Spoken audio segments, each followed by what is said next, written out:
অপরিচিত কোনো মানুষের কাছ থেকে কিছু নিবেন না বা খাবেন না, এই কথা তো আমরা প্রায় সব সময় শুনে থাকি। কিন্তু যদি এরকম হয় যে কোনো পরিচিত মানুষের কাছ থেকে আপনি উপহার হিসেবে একটা ছোট্ট বক্স পেলেন, আর সেই বক্সটা খোলার পরেই আপনি দেখতে পেলেন যে সেই ছোট্ট বক্সটি থেকে একটি জ্যান্ত মানুষ বেরিয়ে আসছে, তাহলে কেমন হবে? হিংসা বা প্রতিশোধ যে মানুষকে কোন পর্যায়ে নিয়ে যেতে পারে সেটা এই মুভিটা না দেখলে বুঝবেন না। একটি দম্পতির কাছে যখন এইরকমই একটি অদ্ভুত বক্স আসে, আর সেই বক্সটা খোলার পরে তাদের সঙ্গে কি কি ভয়ানক ঘটনা ঘটে, সেটাই আমরা আজকের এই মুভিতে দেখতে চলেছি। আশা করছি এই মুভিটি দেখে আপনার কাছে খুবই ভালো লাগবে। হ্যালো ভিউয়ার্স, স্পুকি টাইমে সবাইকে জানাচ্ছি সুস্বাগতম। আশা করছি সবাই ভালো আছেন। আজকে চলে এসেছি এরকমই একটি দারুণ হরর শর্ট মুভির এক্সপ্লেনেশন নিয়ে, যার নাম other side of the box.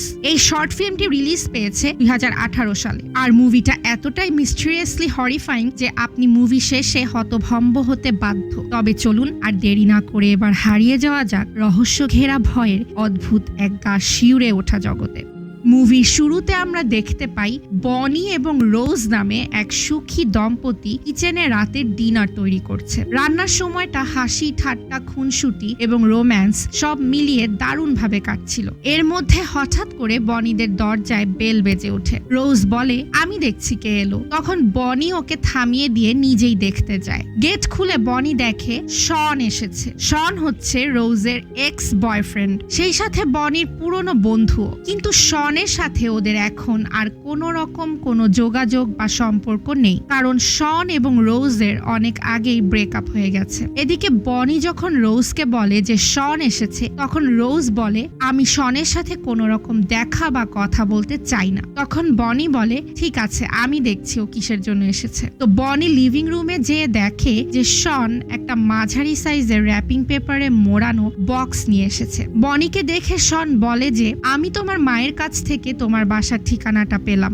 বনি বিরক্ত হলেও ফর্মালিটি মেনটেন করে শনকে বলে, তুমি এখন কোথায় আছো, কি অবস্থা তোমার? শন বলে, আমি আগের বাসাতেই আছি। তোমাদের বাসাটা তো বেশ সুন্দর। রোজ কোথায়? ওকে দেখতে পাচ্ছি না। তো এইবার যেহেতু রোজ শনের সাথে দেখা করতে চাচ্ছিল না, তাই বনি মিথ্যা কথা বলে। বনি শনকে বলে, রোজ ওর মায়ের বাসায় গিয়েছে, আমি বাসাতে একাই আছি। শনকে দেখে একটু অসুস্থ লাগছিল, তো বনি ওকে জিজ্ঞেস করে, তুমি কিছু খাবে? শন বলে, না না, আমি কিছু খাবো না। বনি একটু সন্দেহ নিয়ে জিজ্ঞেস করে, আচ্ছা তুমি কি অসুস্থ, তুমি কি ঠিক আছো? তখন শন বলে, না না, কোনো চিন্তা করো না, আমি একদমই ঠিক আছি, কোনো সমস্যা নেই। তুমি আমার একটা উপকার করতে পারবে বনি? বনি বলে, হ্যাঁ নিশ্চয়ই, বলো। শন তখন বলে, এই গিফটটা তোমার জন্য এনেছি, গিফটটা খুলে দেখো। এবার বনি হালকা হেসে বলে, ও আচ্ছা এই ব্যাপার, নিশ্চয়ই, এখনই দেখছি কি নিয়ে এসেছো। তো বনি র্যাপিং পেপার খোলার সময় উপরে একটা চিঠি পায়। চিঠিটা পড়তে নিলেই শন বলে ওঠে, না না, চিঠি তুমি পরেও পড়তে পারবে, তুমি আগে বক্সটা খুলো। বনি তখন একটু ইতস্তত করে বলে, ঠিক আছে, সমস্যা নেই, বক্সটাই আগে খুলছি। তো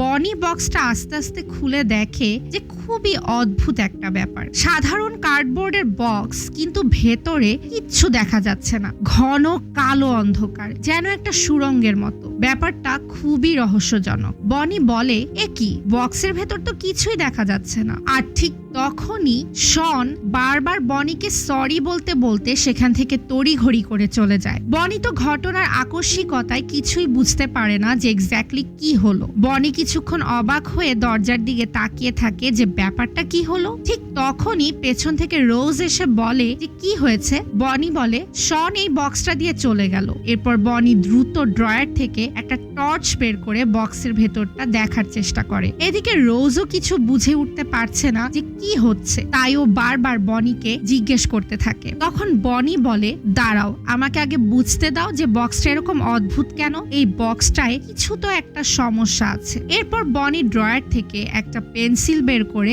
বক্সের ভেতর ফেলে, কিন্তু ঠিক যেমন একটা গভীর সুড়ঙ্গে কিছু ফেললে তার কোনো তল খুঁজে পাওয়া যায় না, তেমনি এই মাঝারি সাইজের বক্সটায় পেন্সিলটি ফেলার পরও পেন্সিলটি যেন অতল গভীরে হারিয়ে গেল। কোনো শব্দ বা কিচ্ছু হলো না। এমনকি বনি বনি যখন বক্সটা বারবার টর্চ দিয়ে দেখছিল তখনও এতটাই অন্ধকার যে বক্সের ভেতরে কি আছে কিছুই বোঝা যাচ্ছিল না। তো এই সব দেখে এবার রোজও বলে যে নিশ্চয়ই এই বক্সটা খারাপ কিছু, এর মধ্যে কোনো না কোনো ঝামেলা তো আছেই। তো বনি হাত দিয়ে দেখতে চায় যে বক্সটার মধ্যে কি আছে, কিন্তু রোজ ওকে সাথে সাথে বাধা দেয়। এবার রোজ বনিকে জিজ্ঞেস করে এটা কি শন দিয়েছে? বনি বলে হ্যাঁ, ও এটার সাথে একটা চিঠিও দিয়েছিল, চিঠিটা পড়ো তো। রোজ দ্রুত গিয়ে টেবিল থেকে চিঠিটা তুলে পড়া শুরু করে। চিঠিতে শন লিখেছে, প্রিয় বনি, আগে যা কিছু হয়েছে এবং এখন যা কিছু হচ্ছে তার সব কিছুর জন্য আমি অত্যন্ত দুঃখিত, কিন্তু আমার কিচ্ছু করার ছিল না। আমাকে এই বক্সটা কাউকে না কাউকে দিতেই হতো। বক্সের ব্যাপারে আমি তেমন কিছু না জানলেও এইটুকু জানি, যদি এই বক্সটার থেকে তুমি দৃষ্টি সরিয়ে নাও তবে বক্সটাও তোমার দিকে মুভ করতে থাকবে, তাই যে কোনো মূল্যেই বক্সের থেকে চোখ সরাবে না। এটা চাই তুমি যেন নিজের চোখ এটার উপর থেকে সরিয়ে নাও, তবে কোনোভাবেই তুমি এটার উপর থেকে চোখ সরাবে না। তো চিঠিটুকু পড়তে পড়তেই হঠাৎ করে বনি একটা গা শিউরে ওঠা ব্যাপার লক্ষ্য করে। বনি দেখে যে পেন্সিলটা ও বক্সের ভেতর ফেলেছিল সেই পেন্সিলটাকে কে যেন ওর পায়ের কাছে ছুঁড়ে ফেলেছে। এটা দেখেই বনি পেন্সিলটা কাঁপা কাঁপা হাতে তুলে নিয়ে বক্সের দিকে তাকাতেই এক ভয়ঙ্কর দৃশ্য দেখতে পায়। বনি দেখে বক্সের ভেতর থেকে একটি মধ্যবয়স্ক লোক সম্পূর্ণ ভেজা অবস্থায় উঁকি দিয়ে ওদের দিকে তাকিয়ে আছে, চোখ বড় বড় করে তাকিয়ে আছে। লোকটির মুখ দেখা যাচ্ছে না, শুধু মাথা এবং চোখ দুটোই দেখা যাচ্ছে। এমন এক অদ্ভুত এবং বিভৎস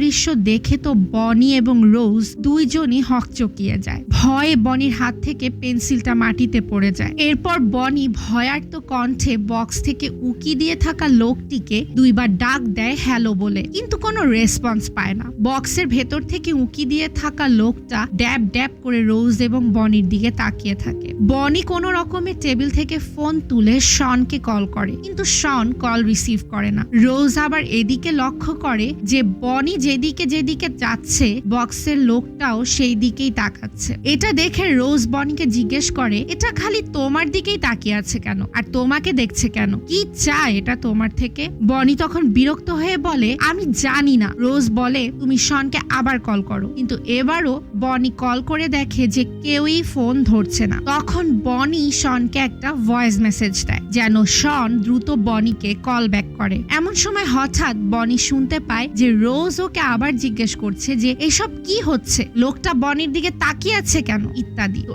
একই কথা বারবার জিজ্ঞেস করায় বনি বিরক্ত হতেই নিবে, তখনই ও খেয়াল করে যে রোজ কিন্তু আসলে ওর পাশে চুপচাপ দাঁড়িয়ে আছে। রোজ কিছুই বলছে না, বরং রোজের কণ্ঠ নকল করে বক্সের ভেতর থেকে সেই লোকটা মিমিক্রি করছে। এটা দেখেই বনি ভয় পেয়ে তখনই বাসা ছেড়ে চলে যাওয়ার সিদ্ধান্ত নেয়। কিন্তু রোজ বলে বনি তোমার মনে নেই আমরা এটার উপর থেকে চোখ সরাতে পারবো না, তাই আমরা এখন এখান থেকে বেরও হতে পারবো না। বনি এবার অস্থির হয়ে বলে কেন, এখান থেকে চোখ সরালে কি এমন ক্ষতি হবে? তখন রোজ বলে সেটাই তো আমাদের বের করতে হবে। শোনো, আমি 1 থেকে 3 গুনবো, এর মধ্যে আমরা চোখ সরিয়ে দেখবো যে কি হয়। তো যেই ভাবনা সেই কাজ। রোজ এবং বনি 1 থেকে 3 পর্যন্ত গুনে বক্সের থেকে চোখ ফিরিয়ে নেয়। ঠিক এরপরই আবার বক্সের দিকে তাকালে ওরা দেখতে পায় যে এইবার বক্সের ভেতরে থাকা লোকটা দুটো হাত বের করেছে। এই দৃশ্য দেখে তো এবার ওদের ভয়ে আত্মা কেঁপে ওঠে। রোজ এবার চিৎকার করে বলে তুমি কি চাও?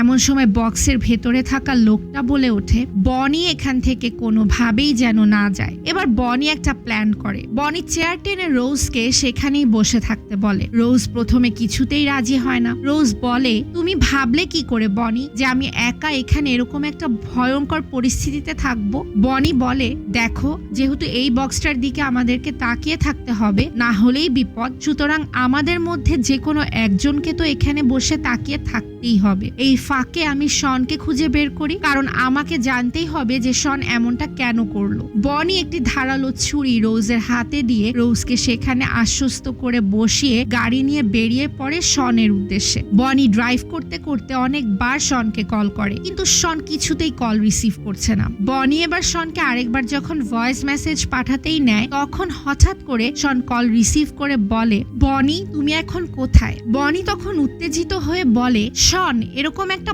ভয়ঙ্কর অদ্ভুত জিনিস আমাদেরকে তুমি কেন দিয়েছো? তুমি কি করতে চাও আমাদের সাথে? শন বলে, তুমি এখন কোথায় বনি? বনি উত্তরে বলে, বক্সের ভেতরে থাকার লোকটা বলেছে আমাকে বের হতে, কারণ আমিও জানতে চাই যে তুমি এমনটা কেন করলে। তখন শন বলে, দেখো আমি জানতাম না যে বক্সের ভেতরে থাকা লোকটা কথা বলতে পারে, বাট লোকটা তোমাকে মিথ্যা কথা বলেছে। আর তুমি তো বলেছিলে যে রোজ বাসায় নেই, তাহলে আমরা করছো কেন? কারণ বক্সটা তো আমি শুধু তোমাকে দিয়েছি যেন তুমি বক্সের দিকে তাকিয়ে থাকো। তার মানে তুমি কি আমাকে মিথ্যা বলেছো? রোজ তোমার সাথেই ছিল আর তুমি রোজকে একা ফেলে এসেছো বাসায়। তুমি এক্ষুনি বাসায় যাও, খবরদার আমার কাছে এসো না, তুমি দ্রুত বাসায় যাও। তো শনের কথা শুনে বনি ভয় পেয়ে গাড়ি ঘুরিয়ে দ্রুত বাসায় পৌঁছায়, কিন্তু বাসায় গিয়ে দেখে যে পুরো বাসা ঘন অন্ধকার। কে যেন ইলেকট্রিসিটির লাইন এবং সুইচ বোর্ড কেটে ফেলেছে। মেঝেতে খেয়াল করলে বনি দেখতে পায় যে রোজকে যে ছুরিটাও দিয়ে গিয়েছিল সেই ছুরিটা পড়ে আছে আর সেখানে অনেকখানি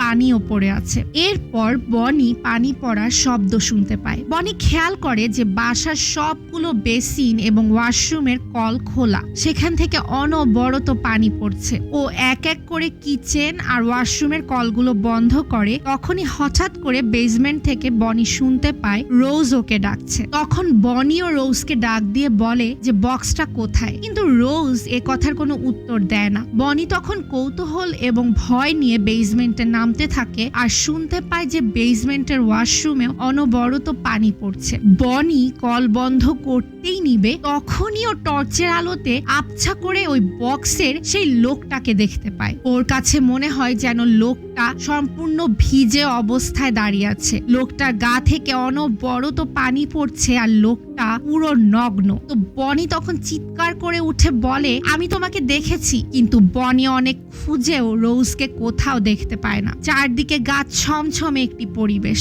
বনি দ্রুত সেখান থেকে বের হওয়ার জন্য বেসমেন্টের সিঁড়ির কাছে পৌঁছাতেই দেখে সিঁড়ির মাথায় কয়েকজন মানুষ দাঁড়ানো, যাদের গা বেয়েও টপ টপ করে পানি পড়ছে, কিন্তু আধো অন্ধকারে বোঝা যাচ্ছে না যে তারা কারা বা দেখতে কেমন, কারণ সিঁড়ির মাথায় একটা ছোট্ট টিমটিমে হলুদ বাল্ব জ্বলছে, যেটার আলোয় কিছুই বোঝা যাচ্ছে না, বরং অন্ধকার আরো গুমোট হয়ে আসছে। তখনই বনি বেসমেন্টের ওয়াশরুমে তাকাতেই দেখতে পায় যে সেই বেসমেন্টের ওয়াশরুমে বক্সের ভেতরের লোকটা তখনও নগ্ন অবস্থায় দাঁড়িয়ে আছে, অর্থাৎ লোকটা এবার বক্স থেকে পুরোপুরি বের হয়ে এসেছে। এইবার বনি কোন দিকে পালাবে? কারণ ও যদি সিঁড়ি দিয়ে বের হতে চায়, সেখানেও কিছু অদ্ভুত রহস্যজনক মানুষ দাঁড়িয়ে আছে, আর অন্যদিকে ওর পাশে শুধু এই ওয়াশরুমটাই খালি আছে, কিন্তু ওখানেও বক্সের ভেতরে সেই মধ্যবয়স্ক রহস্যজনক লোকটা দাঁড়িয়ে আছে। এদিকে রোজকেও ও কোথাও খুঁজে পাচ্ছে না। রোজকে কি ওরা মেরে ফেলেছে,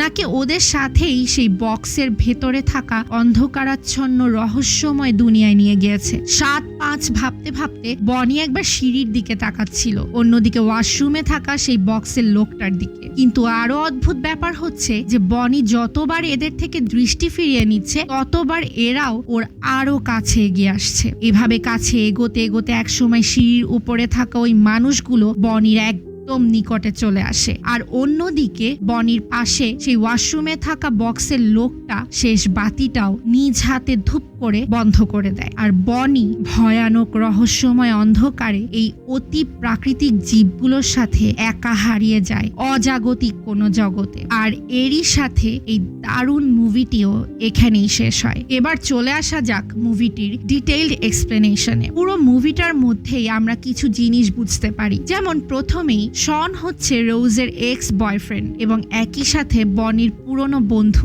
এখন শনের সাথে রোজের ব্রেকআপ কেন হয়েছিল এটা মুভিতে ক্লিয়ারলি দেখানো হয়নি বা বলা হয়নি, তবে ধারণা করা যেতে পারে যে শন হয়তো কোনো ইনকাম করতো না এবং অর্থনৈতিকভাবে সচ্ছল ছিল না, কারণ ও বনিকে এসেই বলে যে ও এখনো ওর পুরনো বাড়িতেই থাকে। তো রোজ শনকে ছেড়ে এখন বনির সাথে রিলেশনশিপে এসেছে, যার কিনা সুন্দর গোছানো বাড়ি আছে, অর্থাৎ ধরে নেওয়াই যায় যে বনি ভালো ইনকাম করে এবং বনির ব্যবহারও ভালো। আরেকদিকে আমরা এটা বুঝতে পারি যে শন হয়তো বনি এবং রোজের সাথে এরকম কোনো খারাপ কিছু করেছিল যার জন্য ও বারবার বনিকে বক্সটা দেওয়ার সময় সরি বলছিল, তাই রোজও শনের সাথে দেখা করতে চাচ্ছিল না। আবার শন চলে যাওয়ার সময়ও বারবার বনিকে সরি বলছিল। তার মানে বক্সটা ও জেনে বুঝেই বনিকে দিয়েছিল। ও জানতো যে বক্সটার মধ্যে খারাপ কোনো কিছু আছে যেটা বনির ক্ষতি করবে। এবার যদি আসি বক্সের ব্যাপারে, তবে অবশ্যই প্রথমে বলতে হবে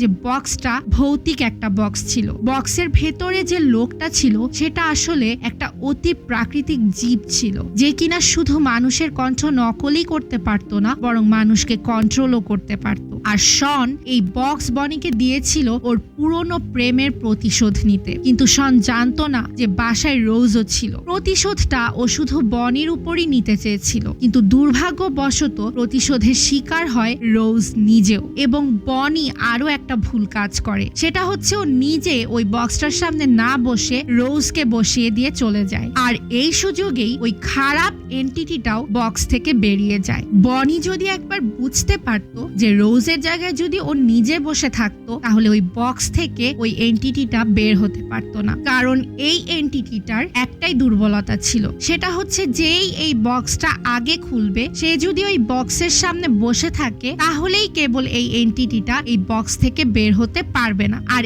এই জিনিসটা না বুঝার ফলেই বনি ভুল করে রোজকে বক্সের সামনে বসিয়ে দিয়ে যায়, আর তার ফলে এন্টিটিটা বের হয়ে যায় এবং রোজকে নিজের জগতে নিয়ে যায় কিংবা রোজকে খেয়ে ফেলে। আর বক্সের মধ্যে থাকা লোকটা বা ভৌতিক এন্টিটিটা আসলে কি, যতদূর বোঝা যায় যে এই এন্টিটিটা সম্পূর্ণ ভেজা দেখাচ্ছিল, কারণ এটা পানি ছাড়া থাকতে পারে না এবং এটা মানুষকে খেয়ে ফেলে কিংবা বক্সের মধ্যে টেনে নিয়ে যায় নিজের জগতে। যার ফলে মুভি শেষে আমরা বেসমেন্টের সিঁড়িতে কয়েকজন মানুষকে দেখতে পাই যারা কিনা এই এন্টিটিটার ভিকটিম। ভালো করে খেয়াল করলে আমরা লক্ষ্য করতে পারি যে বেসমেন্টের সিঁড়িতে থাকা ওই মানুষের অবয়বগুলোর মধ্যে একটা মানুষের অবয়ব অনেকটাই রোজের মতো। তাছাড়া এই এন্টিটিটা আলো একদমই সহ্য করতে পারে না, এর জন্যই তো সে ঘরের সব ইলেকট্রিসিটি লাইন ছিঁড়ে ফেলেছে এবং মুভির শেষ সিনে শেষ বাতিটাও নিভিয়ে দিয়েছে। আসলে এই এন্টিটিটা নিজের ভিকটিম এবং ভিকটিমের সাথে থাকা লোকজনকেই ক্ষতি করে, যেমনটা আমরা এখানেও দেখতে পাই যে এই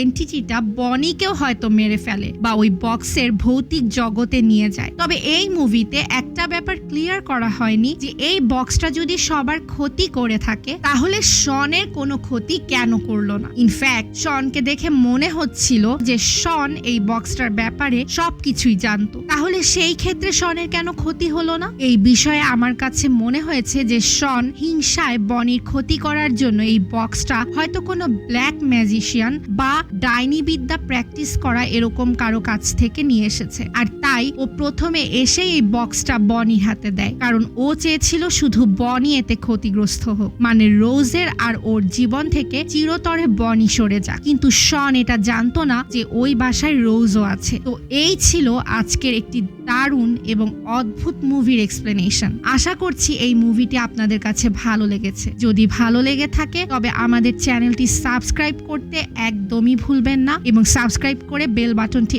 অন করে দিন যেন আমরা নিউ মুভি আপলোড দিলেই আপনাদের কাছে প্রথমেই নোটিফিকেশন চলে যায়। কমেন্ট করে আপনার মতামতটি জানাবেন। কথা হবে আবার নেক্সট এপিসোডে নতুন কোনো মুভির এক্সপ্লেনেশন নিয়ে। Till then, don't forget to subscribe our channel and stay with us.